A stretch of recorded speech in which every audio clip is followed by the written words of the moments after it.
The soil of Turith. 9 smelled like wet copper, and Ravi Dunn noticed at the moment his drop pod cracked open and spilled him onto the ground.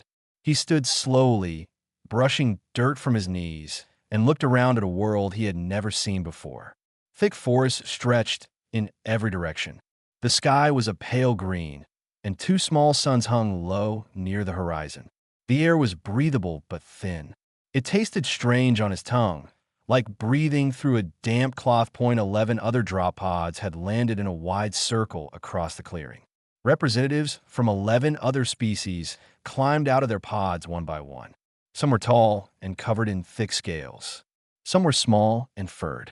Others moved on too many legs or floated just above the ground.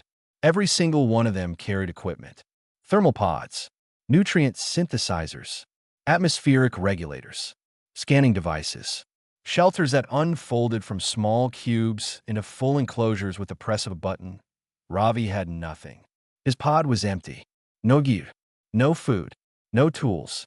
Just him, the clothes on his back, and a pair of boots that were already collecting mud that a deep voice echoed from the sky. It came from an orbital station far above the planet. Commandant Orvin, head of the Galactic Integration Council, delivered the rules. The trial would last 72 hours. Each representative would be evaluated on survival capability, adaptability, and social behavior. Their performance would determine whether their species earned a seat on the council or not. One rule stood above all others. Weapons were absolutely forbidden. Any representative who constructed, carried, or used a weapon of any kind would be immediately disqualified. Their species would be permanently banned from council membership. No exceptions. The broadcast ended.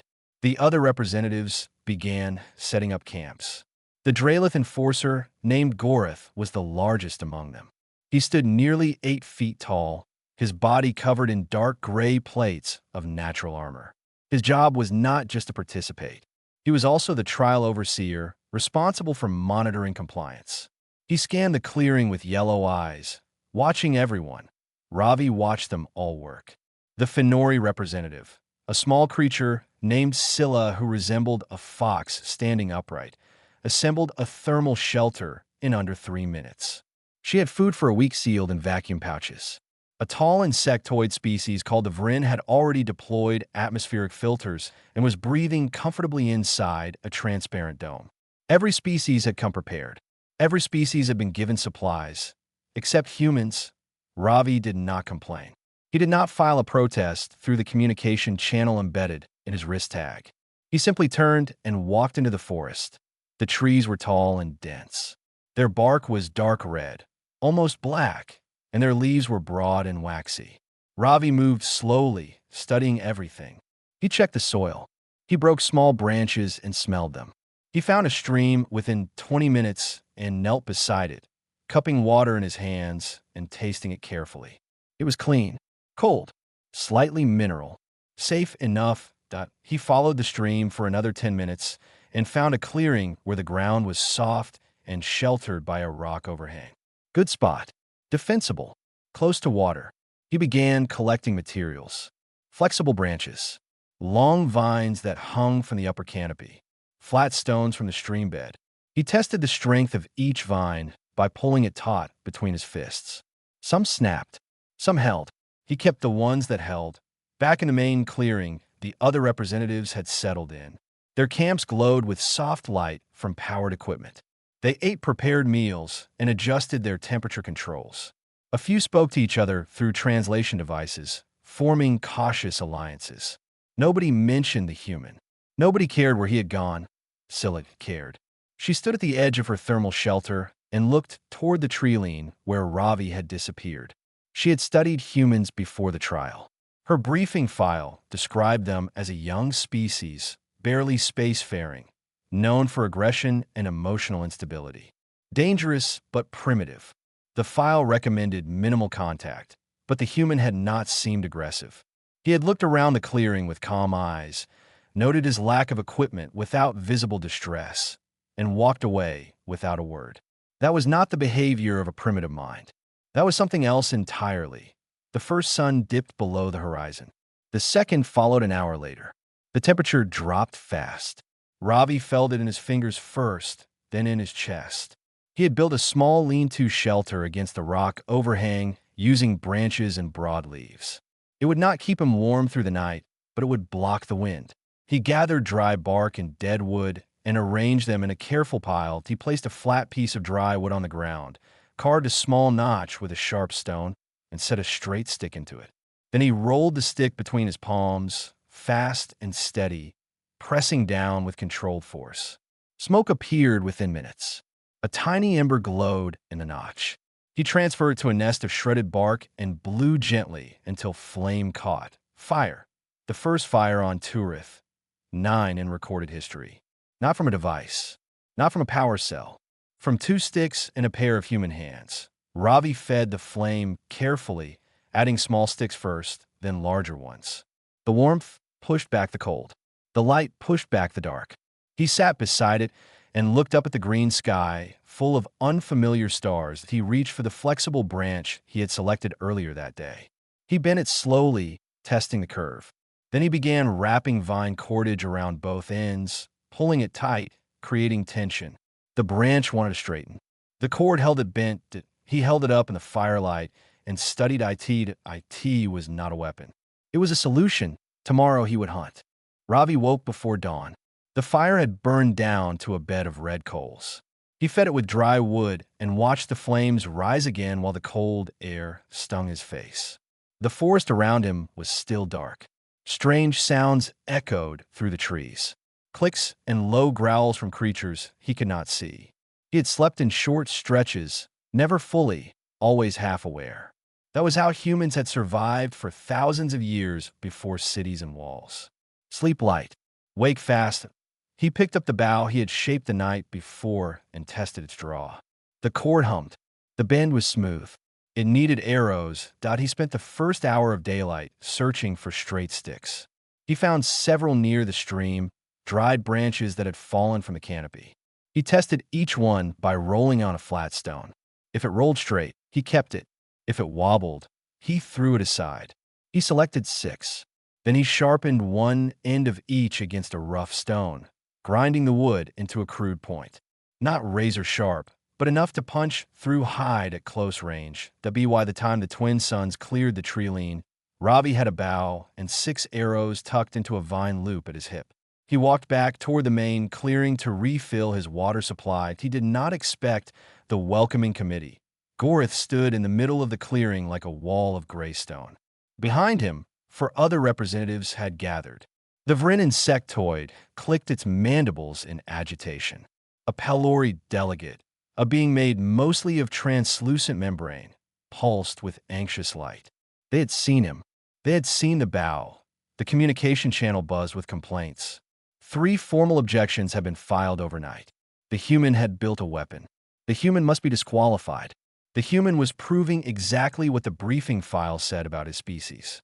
Violent, dangerous, unfit. Gore stepped forward and held out one massive hand.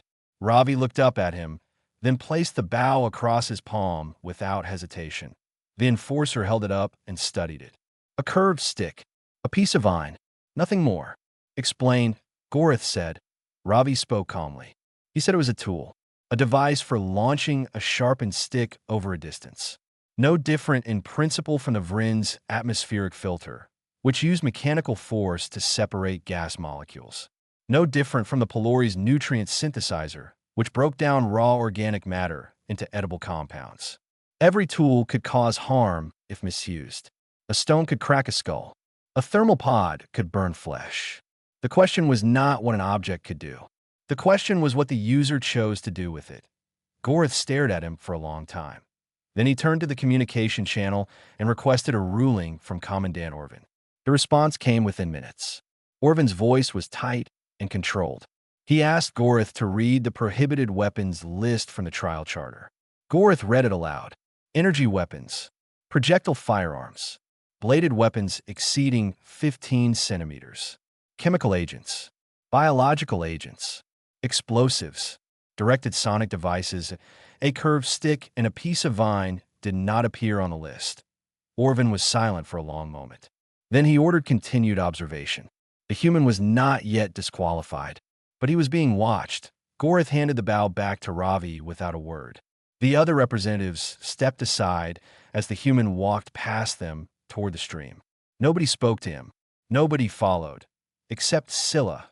The Fenori caught up with him at the water's edge. She was small, barely reaching his waist. Her fur was silver white, and her ears were large and expressive. She looked at the bow on his hip and then up at his face. "What will you do with it?" she asked. "Eat," Ravi said. Scylla tilted her head. "You have no food at all." "No. None of the other species shared with you." Nobody offered. Scylla's ears flattened against her head. Among the Fenori, refusing food to someone in need was a deep shame. She had not thought about it until now. None of them had thought about it. 11 species with full survival kits, and not one had offered the human so much as a water pouch. "I could give you some of my nutrient packs," she said. Ravi shook his head. "You might need them. The temperature is going to keep dropping. If your thermal pod loses power, you will burn more energy staying warm. You will need every pack you have." Scylla stared at him. "How do you know the temperature will drop further?" "The wind changed direction overnight. It is coming from higher elevation now. Colder air. Probably a weather system moving in. Could be bad." She had not noticed the wind change. Her equipment had not flagged it. The human had felt it on his skin while sleeping in a pile of sticks. She watched him disappear into the trees with his bow and arrows, moving quietly, stepping carefully, reading the ground and the branches and the air itself like a language only he could understand. The other representatives returned to their camps and adjusted their equipment settings. They filed reports. They monitored their nutrient supplies. They checked their power levels. The human went hunting. The forest swallowed him whole, and the clearing fell quiet. Scylla stood at the tree-line for a long time, her ears turning slowly in the cold wind, listening to a silence that suddenly felt heavier than before. Something was shifting, not in the weather, not in the trial. In the way she understood what survival actually meant, she had been given everything she needed. Ravi had been given nothing, and yet he was the only one who did not look afraid. The tracks were fresh, deep impressions in the soft ground near the stream, spaced evenly, the weight distributed on 4 wide hooves. Ravi crouched beside them and pressed 2 fingers into the nearest print. The mud was still wet at the bottom, less than an hour old. He looked downstream. The tracks followed the water for about 30 meters before turning into the deeper forest where the undergrowth was thicker that he moved slowly. Every step was deliberate. He placed his feet on stones and roots to avoid snapping twigs. He controlled his breathing. He kept the wind in his face so his scent would blow behind him, away from whatever he was tracking. It took him 40 minutes to find them. A small herd of grazing animals, 6 in total, gathered in a natural clearing where the canopy thinned enough to let pale green light reach the ground. They were large, about the size of earth deer, but broader, with thick hides and flat faces. They chewed on low shrubs and paid no attention to the forest around them. Ravi studied them from behind a wide tree trunk. He counted 6 adults, all healthy, all alert enough to run if startled. Except one. On the far side of the group, a 7th animal stood slightly apart. It was thinner than the others. Its left rear leg was stiff, and it favored the right side when it moved. Injured or old. Either way, it could not run as fast. He had already knocked an arrow. The bow felt natural in his hands, like an old memory. Humanity had used bows for tens of thousands of years. It was written into the species at a level deeper than thought. Muscle memory inherited from 100,000 ancestors who had stood in forests just like this one, on a planet far away, doing exactly what he was about to do. He drew the string back to his cheek, held his breath, released. The arrow flew straight and hit the straggler behind the front shoulder. The animal stumbled, took 2 steps, and fell. The rest of the herd bolted into the trees. The clearing was empty in seconds. Only the fallen animal remained, still on the ground, breathing in short gasps. Ravi walked to it quickly and knelt beside it. He placed a hand on its neck and waited. It did not take long that he whispered something. Not a prayer exactly. Not words in any particular language. Just a quiet acknowledgement. "Thank you. I needed this. I will not waste it." Then he went to work that he used sharp-edged stones to open the animal and remove the parts he did not need. He buried the waste far from the clearing so it would not attract predators. He stripped the hide and set it aside. It could be useful later for warmth or carrying. He cut the meat into sections and wrapped them in broad waxy leaves from the canopy trees. Then he fashioned a carrying frame from 2 long branches and vine cord, loaded the meat onto it, and dragged it back toward his camp. The smell reached the main clearing before he did. He built the fire up higher than before. He cut thin strips of meat and laid them on flat stones arranged around the fire's edge. The fat sizzled and popped. The aroma drifted through the camp like a signal. Rich, smoky, warm. It was the oldest invitation in human history. Fire and food. Come sit. Come eat, the other representatives noticed. Some stood at the edges of their camps and stared. The Vrin insectoids' antennae twitched rapidly. The Pelori's membrane body flickered with colors that might have been curiosity or hunger or both. A pair of tauric delegates, short and heavily built with stone-gray skin, whispered to each other and glanced toward the fire repeatedly. Nobody moved. They were afraid. Not of the human. Not of the bow. They were afraid of what sitting at his fire would mean. It would mean admitting that the species with no equipment, no supplies, and no technology was surviving better than they were. It would mean admitting that the primitive species had something they did not. Scylla was the one who broke the silence. She left her thermal shelter, crossed the clearing, and sat down on the ground beside Ravi's fire. She did not ask for food. She did not speak. She just sat there with her silver fur catching the firelight and her ears turned forward. Ravi took a strip of cooked meat from the hot stone and held it out to her. "It is ready," he said. Scylla took it. She ate it slowly. It was rich and smoky and unlike anything her nutrient packs had ever produced.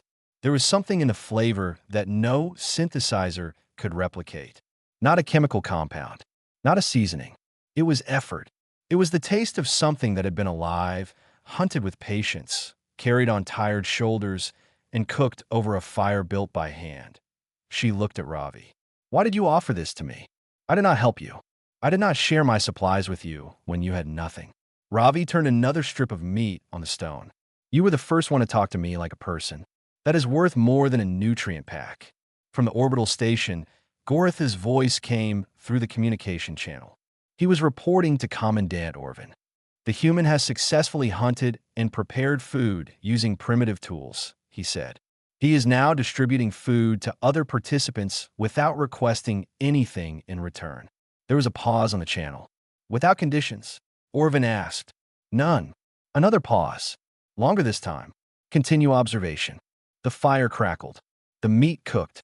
And one by one, shadows at the edges of the clearing began to move closer. The second sun disappeared below the tree line at the worst possible time. The temperature had been falling steadily all afternoon, and once the last light faded, it dropped like a stone into a well. Within an hour, frost began forming on the broad leaves of the canopy trees. The air turned sharp and bitter, the kind of cold that reached through clothing and settled into bone. Ravi had been ready. He had spent the late afternoon gathering firewood. Piles of it. Dry deadfall from deeper in the forest, thick logs dragged back to camp, bundles of thin kindling tied with vine cord. The other representatives had watched him work without understanding why. Their thermal pods would keep them warm. Their shelters would hold. The thermal pods began failing at nightfall. The tauric delegates were the first to report it. Their power cells were draining 3 times faster than projected. The cold on Turith 9 was deeper than the equipment had been calibrated for. Within 2 hours, their shelter temperature had dropped to survivable but miserable levels. The Vrin's atmospheric dome cracked along one seam from thermal contraction. Cold air poured in. The Pelori's membrane body began to stiffen and slow as its internal temperature fell. And then the sound started, low growling from the forest edge. Heavy footsteps that shook the undergrowth. The snap of branches under something large. Ravi stood up from his fire and listened. He had heard smaller creatures moving through the trees all day. These were not small. These were apex predators, drawn by the smell of the kill he had made earlier. The scent of blood and cooked meat had traveled far, he counted 3 distinct sounds from 3 different directions. 3 predators. Maybe more. The first one appeared at the edge of the firelight. It was massive, low to the ground like a bear, but longer, with 6 legs and a jaw wide enough to close around a human torso. Its eyes reflected the fire in flat, orange discs. It did not charge. It circled. It was testing. Ravi picked up his bow. Around the clearing, panic had begun. 2 representatives abandoned their failing shelters and ran toward the center of the camp. The injured Pelori delegate could not move fast enough. Its membrane body had stiffened in the cold, and it dragged itself across the frozen ground with painful slowness. The Tauric delegates shouted for help through the communication channel, but there was no help coming from orbit. The trial rules were clear. No intervention unless a representative's life was in immediate lethal danger. Discomfort did not qualify. Scylla was already at Ravi's fire. She had moved there an hour earlier when her thermal pod began losing charge. Now she pressed close to the flames with her fur puffed out against the cold and her wide eyes locked on the shapes moving beyond the light. Ravi walked to the edge of the firelight. The nearest predator was 15 meters away, crouched in the undergrowth, watching him. He knocked an arrow, drew back, aimed low. He did not aim at the creature. He aimed at the ground directly in front of it. The arrow struck the dirt with a sharp crack. Soil and debris sprayed up into the predator's face. It flinched, snarled, and backed away. Not hurt, not threatened, just surprised. Just enough, the second predator circled to the left. Ravi grabbed a burning branch from the fire and hurled it in that direction. It landed in the dry brush and flared bright. The creature retreated into the deeper darkness. The third stayed at a distance, watching, waiting, patient. Ravi turned back to the camp. Representatives were gathering now. The Tauric delegates arrived first, stumbling through the cold with their equipment failing. Then the Vryn, shivering so badly its legs clicked against each other like drumsticks. The injured Pelori was still dragging itself across the ground. Ravi handed his bow to Scylla. She stared at it in confusion. "Hold this. Watch the tree lean. If anything comes close, shout." He ran to the Pelori. Its membrane body was almost rigid. He pulled off his outer shirt, the only insulating layer he had, and wrapped it around the translucent creature as gently as he could. Then he lifted it off the ground and carried it to the fire. He set it down close to the heat and arranged stones around it to reflect warmth inward. He did not put his shirt back on. He worked through the cold with bare arms, feeding the fire, building it larger, stacking logs until the flames leaped high enough to light the entire clearing. He organized the group, told them to sit in a tight circle around the fire, told them to share body heat where possible, told the Tauric delegates to use their failing thermal pods as ground insulation instead of heat sources. They listened, all of them, without question, without argument. They listened to the species they had called primitive. Gorith arrived at the fire sometime past midnight. He did not announce himself. He simply walked out of the darkness and stood at the edge of the group, his massive armored frame blocking the wind from one direction. He looked down at Ravi. Ravi held out a strip of dried meat. Gorith took it. He sat down. The ground shook slightly under his weight. "You are cold," Gorith said, looking at Ravi's bare arms. "Yes. You gave your covering to the Pelori. It needed it more." Gorith chewed the meat slowly. His yellow eyes moved from Ravi to the fire to the group of 9 species huddled together for warmth. For a long time, he said nothing. Then he leaned forward and added a massive log to the fire that Ravi had been too small to lift alone. Sparks rose into the frozen sky. They kept watch together until dawn. Commandant Orvin's shuttle landed in the center of the clearing just after the twin suns rose. The frost was still melting off the leaves. Steam rose from the ground in thin white threads. Around the dying fire, 9 representatives from 9 different species sat in a ragged circle, exhausted, cold, alive. Ravi sat among them with his arms crossed over his bare chest, his shirt still wrapped around the Pelori delegate who had barely survived the night. Orvin descended from the shuttle with 2 council escorts flanking him.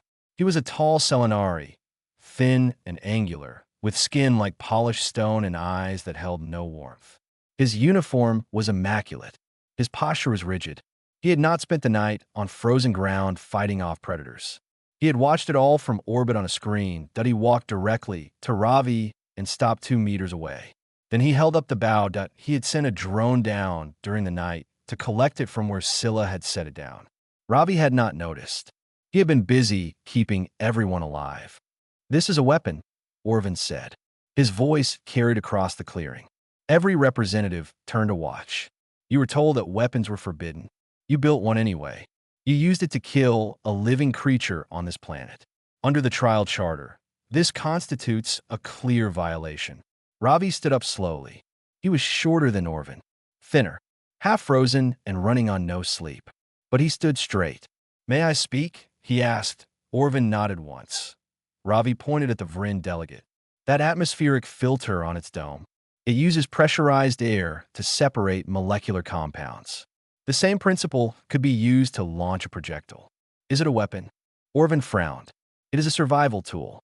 Ravi pointed at the toric delegates. "Those thermal pods. They generate heat through controlled energy discharge. The same mechanism, scaled up, could cause severe burns. Are they weapons?" "They are survival equipment." Ravi pointed at the pylori. That nutrient synthesizer broke down raw organic compounds into edible material.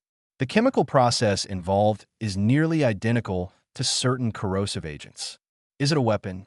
"You are wasting my time," Orvin said. "I'm asking you to be consistent." Ravi's voice did not rise. It stayed calm, steady, the voice of a man who had practiced patience in situations far worse than this. "Every piece of technology on this planet could be classified as a weapon depending on how it is used. You gave every other species tools. You gave me nothing. I made my own. The only difference between my bow and their equipment is that mine is made of wood." Orvin's jaw tightened. "Your tool was used in a predatory act. You killed an animal. 3 species here have nutrient packs containing animal protein. That protein came from creatures raised and slaughtered in industrial facilities. Their food was killed too. The only difference is that they did not have to watch it happen. I did my own killing. I carried my own weight.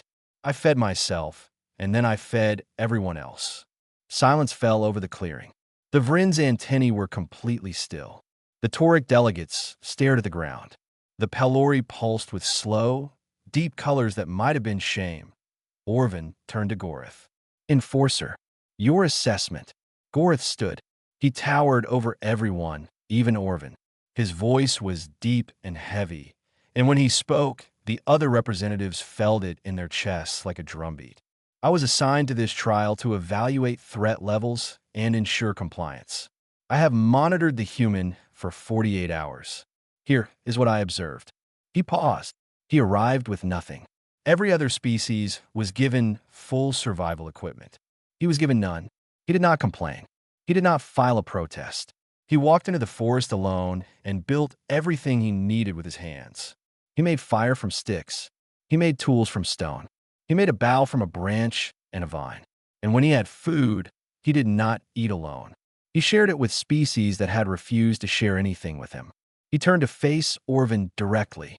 "Last night, when the temperature dropped and the equipment failed, the human gave away his only piece of clothing to save the pylori. He carried an injured being to the fire.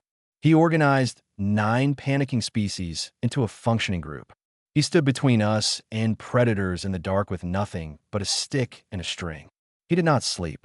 He did not rest. He fed the fire until morning." Gorith reached out and took the bow from Orvin's hand. He held it up so the entire clearing could see it. "If this is a weapon, then it is the most merciful weapon I have ever seen. It fed the hungry. It frightened away threats without killing them. It kept 11 beings alive through a night that would have killed most of them."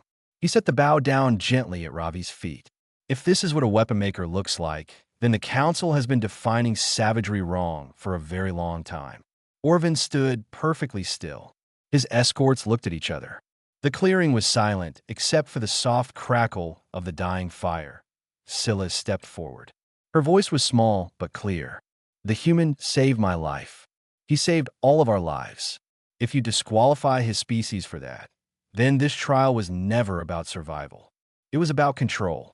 One by one, the other representatives stood. The Torek, the Vryn, even the Pelori, still wrapped in Ravi's shirt, glowed with a soft, steady light that meant agreement. Orvin looked at them all. Then he looked at Ravi. Ravi said nothing. He just stood there, shivering in the cold morning air, waiting. The council chamber was circular and vast, built into the heart of a station orbiting a dead star. Representatives from over 200 species filled the tiered seats that rose from the central floor to the distant ceiling. Light came from everywhere and nowhere, a soft white glow embedded into the walls that made every face visible and every expression readable. Commandant Orvin stood at the center podium. Behind him, a massive screen displayed footage from Turith 9. He had called this session himself. He had intended it to be a formality. Present the evidence of the human's violation, hold a vote, disqualify the species, move on. Clean and simple. He had not gone the way he planned.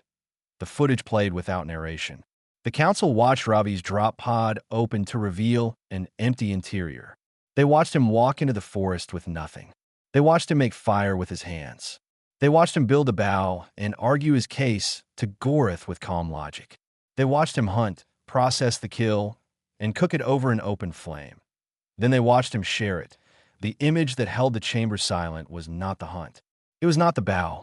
It was not even the argument with Orvin on the surface. It was a simple moment captured by one of the orbital drones during the long night. Ravi sat beside the fire with the Pelori wrapped in his shirt. Scylla was pressed against his side for warmth. Goreth sat behind him, blocking the wind. 9 species arranged in a tight circle around a fire built by one man who had been given nothing and had somehow ended up giving everything. The footage ended. The chamber remained quiet for a long time. Orvin spoke first. He presented his case. The human had violated the weapons prohibition. The bow was a projectile delivery system.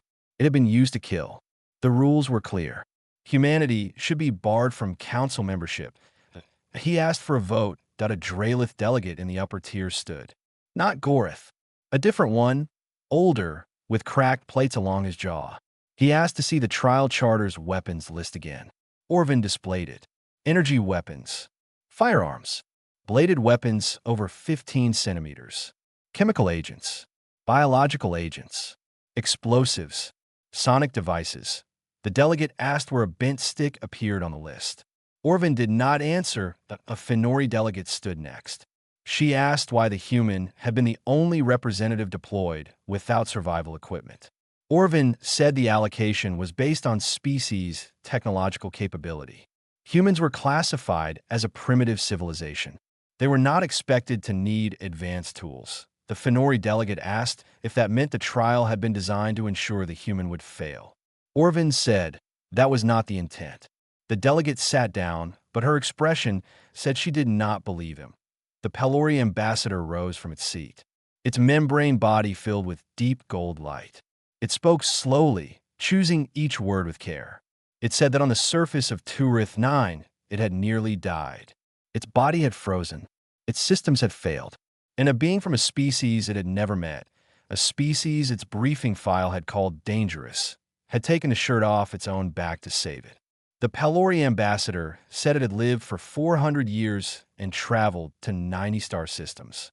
It had never once witnessed a stranger sacrifice personal comfort for another species without being asked.